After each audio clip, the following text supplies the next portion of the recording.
analogue system had been in about 10 years. It had been managed by THORNE Access and Security during that time. Some of the equipment was starting to fail and we were keeping it running. That was the main thing. But obviously from our point of view, the safety and security of our supporters is paramount. That comes first. As soon as we were promoted to the Premier League, the button was pressed, if you will, on the system that had been planned for the previous 6 months. Their analogue system was getting to a point where it was obsolete equipment, and we were struggling to keep it going. And in light of their promotion to the Premier League, it allowed them to invest into an IP-based system with HD images. THORNE are a great local partner for Axis. They're involved in many stadia, they're indeed experts in stadia. And what we really liked is they came to us very early to involve us in the process. They fully understood their clients' needs and were able to give us a full and detailed brief, and we could put forward the cameras to meet and exceed their needs.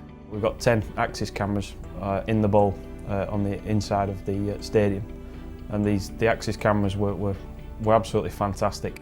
They were spec'd up by Axis. Obviously we did the test before we did the install, and the Axis cameras are providing the clarity and the identification internally. You've got to be able to access the cameras from a maintenance point of view. So we utilise rope access equipment to get us to the hard to reach cameras without having to bring in the heavy access machinery. And we also set up the systems so that we can maintain them very, very effectively. On a match day, this is a really, really busy room. We have myself and my deputy sat at one end. I've got a scribe, I have a controller, then the police have a scribe, the police have the bronze match commander and a TAC advisor, a tactical advisor for him. On this side, we've got Hadrian and Danny generally from THORNE. They are observing on the CCTV that they make some very, very good calls, which encourage the police to stand behind them and to make sure that they can identify people as well. You've got the euphoric fans and the dejected fans generally. This is where the flashpoint can happen. The CCTV is used in conjunction with the police to monitor that specific area. The loading, getting the buses out of here, and obviously bringing more buses in to load up.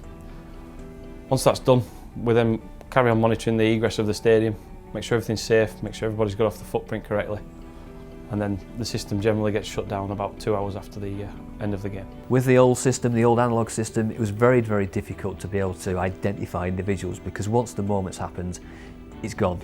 With this new system now, we are able to go back in real time and see where the incident started and actually see maybe the person taking the pyrotechnic out of the pocket, igniting it and even throwing it. And that's the huge benefit. And we've seen this season 2 positive convictions for people who have brought in pyrotechnics into the stadium. The new IP camera system allows us to create a high-tech system to manage the security and safety of our supporters while still keeping our USP, which is about our customer experience, our customer care. We can manage individual people and create a fantastic match day experience.